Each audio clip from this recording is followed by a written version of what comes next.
Всем привет! Сегодня я делюсь с вами своим самым лучшим рецептом полезного цельнозернового хлеба на закваске и кефире. Этот хлеб просто не нуждается в лишних словах, он прекрасен. У него красивая золотистая румяная корочка, нежный пышный мякиш и просто изумительный вкус. Все ингредиенты для этого рецепта вы всегда можете найти в описании, они также сейчас есть на экране, вы их можете видеть, и давайте готовить. Все знают, что для получения хорошего хлеба на закваске очень важно знать температуры. Поэтому я вам показываю температуру у меня дома примерно в Цельсиях и Фаренгейтах для вашего удобства, а также показываю температуру воды и кефира. Если дома прохладно, то все жидкие ингредиенты для теста мы берем в более теплом виде. Если у вас дома жарко, то все жидкие ингредиенты должны быть более прохладные. У меня температура воды и кефира получилась даже немножко больше, чем я хотела бы. Но в этом нет ничего страшного, потому что у меня большая и очень прохладная чашка. Сейчас я вливаю сюда жидкие ингредиенты. Здесь у меня 215 грамм кефира и 90 грамм воды. И все это хорошенечко перемешиваем. И пока я перемешиваю в холодной чашке, температура жидкости упала примерно на 2 градуса. Сюда же добавляем муку. Здесь у нас понадобится белая мука. Можно взять либо высший сорт, либо первый сорт. 175 грамм здесь белой муки. Я использую муку общего назначения, белок здесь 11,7. И сюда же добавляем такое же количество цельной зерновой муки. Тоже 175 грамм. Цельной зерновой муки, белок здесь у меня около 14%. Все ингредиенты хорошенечко перемешиваем до полного увлажнения муки и до образования мягкого, достаточно податливого теста.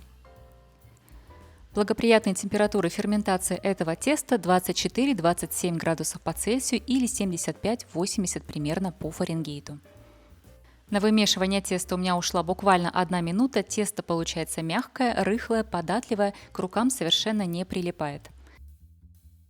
Накрываем тесто на этом этапе крышкой и оставляем его постоять при комнатной температуре час. И пока у меня тесто стоит, отдыхает, у меня уже подошла закваска. Я ее сегодня покормила примерно около 8 утра. И сейчас примерно около 11, и она уже поднялась и готова к использованию. Но тесто еще не готово, поэтому закваска у меня тоже постоит. У нее, в принципе, еще есть куда расти, поэтому мы ее отставляем в сторону и ждем, когда тесто подготовится. Закваска поднялась очень хорошо. Это 100% пшеничная у меня здесь закваска. У меня уже прошел час, тесто у меня никак не изменилось, оно постояло, отдохнуло, внешне выглядит точно так же.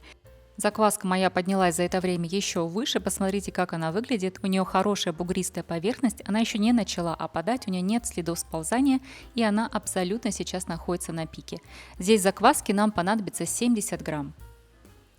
Посмотрите, какая пушистая, какая воздушная закваска. И вот такими складывающими движениями втираем закваску в тесто. Сначала закваска не очень хорошо втирается, не очень хорошо соединяется, но это занимает 1-2 минуты, и тесто хорошо объединяется с закваской. После объединения с закваской тесто становится еще более мягкое, более податливое и более влажное. Округляем тесто, накрываем его крышкой или полотенцем, у кого что есть, и оставляем его отдыхать снова на 30 минут. Еще раз напоминаю, благоприятные температуры для ферментации этого хлеба 24-27 градусов по Цельсию или 75-80 по Фаренгейту. А пока мое тесто отдыхает, я снова подкормлю свою закваску. Свою закваску я веду по методу без выбрасывания. Это означает, что все кормление происходит всегда в одной банке. Поэтому в свои остатки закваски я добавляю одинаковое количество муки и воды, и все это хорошенечко перемешиваем. Какой объем? Объем может быть разный, в зависимости от того, какие у вас цели и что вы собираетесь дальше делать с закваской. На данный момент я не планирую печь в ближайшие несколько дней, поэтому я покормила небольшим количеством, примерно грамм 30. 30 грамм муки и 30 грамм воды. Все это хорошенечко перемешиваем. Закваска любит, когда ее активно вымешивают, для того, чтобы она обогатилась кислородом, воздухом. Зачищаем стеночки банки, и закваска готова к дальнейшему хранению. Активная закваска сразу после хранения уже образует вот такие пузыри. Посмотрите, их уже видно на баночке. Только что перемешала и уже вся в пузырях. Вот так себя ведет активная закваска. Накрываю теперь ее неплотно крышкой и, не дожидаясь подъема, убираю в холодильник до следующего использования. В это время тесто уже постояло и готово для дальнейших ингредиентов. Сюда я сейчас добавляю 8 грамм соли, и также здесь понадобится 10 мл еще воды. Общее количество воды в этом рецепте 100 грамм, мы 90 уже добавили и теперь добавляем еще 10 для растворения соли. Ну и теперь аккуратно вмешиваем соль вместе с водой в тесто. Тесто на этом этапе не сразу хочет объединяться с водой, оно будет немного расслаиваться, становится такое липкое и немножко склизкое, но продолжаем его аккуратно вымешивать. Сильно здесь его месить прям не нужно, но аккуратными движениями вмешиваем соль и воду в тесто до тех пор, буквально пока вы не перестанете чувствовать кристаллики соли вашими пальцами. Буквально пару минут и тесто готово на дальнейший отдых. Отдыхать это тесто будет 3 часа, каждые 30 минут в течение этих 3 часов мы будем его доставать и делать ему складывание и растягивание. Всего складываний и растягиваний будет у нас 6, я вам покажу первое растягивание и последнее. Второе, третье, четвертое, пятое я показывать не буду, поскольку они все одинаковые. Тесто у меня уже постояло и отдохнуло 30 минут, и на данный момент я делаю первое растягивание. Рядом с собой я поставила чашечку с водой, куда я опускаю свои пальцы, чтобы смочить, для того, чтобы тесто не прилипало к рукам. И очень аккуратно мы вытягиваем тесто слегка вверх, кончик теста, тянем вверх, накладываем его на поверхность, поворачиваем чашку вокруг своей оси и снова подтягиваем края теста к центру. Это тесто очень мягкое и его легко повредить, поэтому все эти движения должны делаться очень аккуратно. Тесто это очень хрупкое из-за большого количества цельнозерновой муки, оно не такое эластичное, поэтому все растягивания должны происходить очень-очень аккуратно. И это у меня уже 6-е растягивание, посмотрите, как изменилось тесто.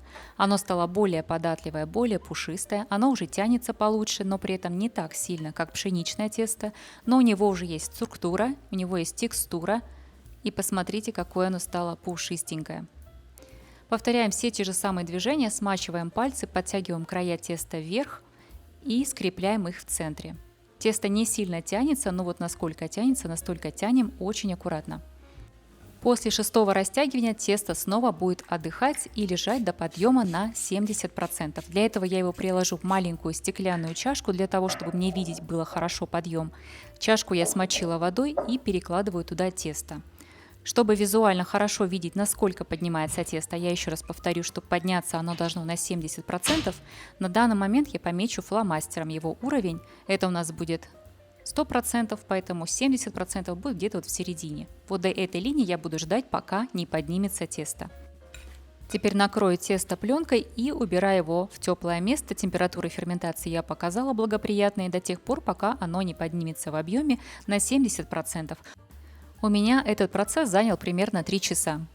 Сейчас у меня уже вечер, вот так поднялось мое тесто, как вы видите, оно прям поднялось до той самой метки, которую мы ставили, на 70%. Отставлю пока тесто в сторону и подготовлю корзинку. В корзинку нужно насыпать немножко муки. Я использую рисовую муку. Буквально, если рисовой муки, то хватает пол чайной ложки для того, чтобы просыпать всю корзину и чтобы тесто не прилипало. Я использую вот такую рисовую муку, если кому вдруг интересно. Посыпаю корзинку со всех сторон и излишки можно стряхнуть. Все, корзинка готова. Теперь подсыпаю муку на стол. Тесто липкое, поэтому мука здесь очень нужна. Выкладываем тесто на стол. Руки я тоже присыпала немного мукой. Если руки влажные, они будут прилипать к тесту. А так очень хорошо и удобно работать, если они тоже слегка подпылены мукой. Распределяем тесто, формируем прямоугольник и складываем концы теста друг на друга с нахлестом. Вот таким образом. Подхватываем тесто всегда снизу, потому что снизу оно в муке и не липнет, а сверху оно очень липкое. Теперь тесто сворачиваем в рулет. Делаем это очень аккуратно, потому что хоть мы и развили максимальное натяжение этого теста, оно по-прежнему намного более хрупкое, чем пшеничное тесто. И накрываем его чашкой и снова оставляем отдыхать на 30 минут. Через 30 минут тесто мое выглядит вот так. Сверху оно по-прежнему липкое, поэтому я шпатель слегка смазала мукой.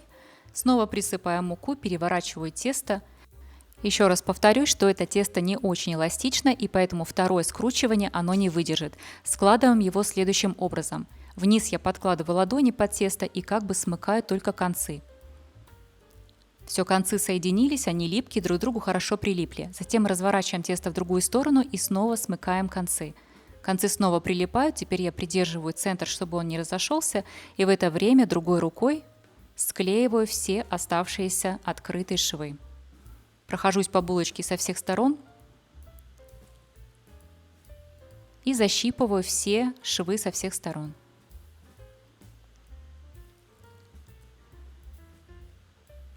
Все тесто готово, оно сформовано, подхватываю его на руку и перекладываю в корзинку. В этом тесте нет больших пузырей, поэтому нет необходимости ничего дегазировать, нет никаких пузырей, которые нужно убирать. Это очень деликатное, очень мягкое тесто. Оно по-прежнему все дрожит, вот так оно выглядит в корзинке. Сейчас я его накрываю пленкой и отправляем тесто в холодильник на ночь. Оно мне будет стоять до самого утра при температуре около 5 градусов по Цельсию или около 41 по Фаренгейту.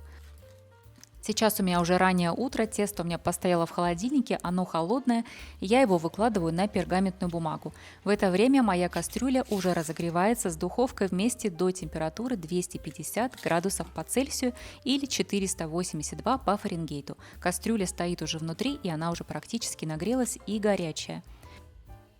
Ну и перед посадкой хлеба в горячую духовку нужно сделать на хлебе надрез. Надрезы можно делать разным способом. Если хотите, вы можете сделать центральный разрез, тогда у вас будет хороший красивый гребешок. Если вам не нравится гребешок, вы можете сделать 2, 3, 4 разреза вдоль булочки.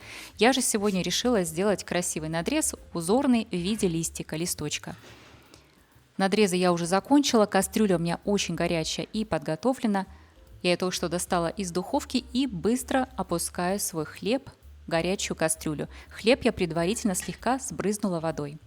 Накрываем кастрюлю снова крышкой и отправляем хлеб выпекаться при температуре 250 градусов по Цельсию, 482 по Фаренгейту. Сначала хлеб выпекался у меня с крышкой 25 минут. Затем температуру нужно понизить на 210 градусов по Цельсию или 410 по Фаренгейту и допечь хлеб еще 10-15 минут. Мой хлебушек уже испекся, и посмотрите, какой красавец у меня получился. И это действительно один из самых пышных и самых мягких хлебов из цельнозерновой муки. Он очень вкусно пахнет, но при этом он не пахнет кефиром, он пахнет именно цельнозерновым хлебом. Очень красивый, очень ароматный, и он поднялся очень хорошо прям вверх. Он не расплылся, а именно очень пышный, красивый хлебушек. Он у меня уже здесь постоял и немного остыл. Вот такой красавец, хлебушек небольшой.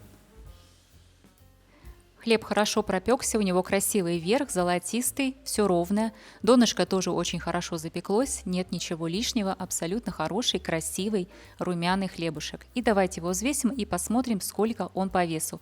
По весу получился 651 грамм. Сверху у этого хлеба очень красивая, румяная, хрустящая, тоненькая корочка, а внутри очень мягкий мякиш. У меня пальцы просто проваливаются, когда я его сжимаю, настолько он мягкий. Ну и характерный звук, стук по донышку, говорит нам о том, что хлебушек очень хорошо пропекся. Вот такой красивый и румяный он получился. Но и осталось только разрезать и посмотреть, что у него внутри. Давайте это сделаем. Ну, как и ожидалось, нож просто проваливается в мякиш хлеба, безумно мягкий.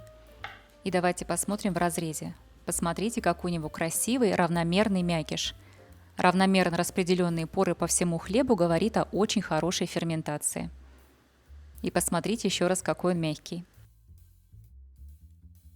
Обязательно попробуйте этот хлеб, я считаю, что этот хлеб того стоит. Потратьте время, приготовьте, попробуйте, и вам обязательно понравится. Ну и как обычно, если у вас остались какие-то вопросы, то на все вопросы я отвечаю в комментариях.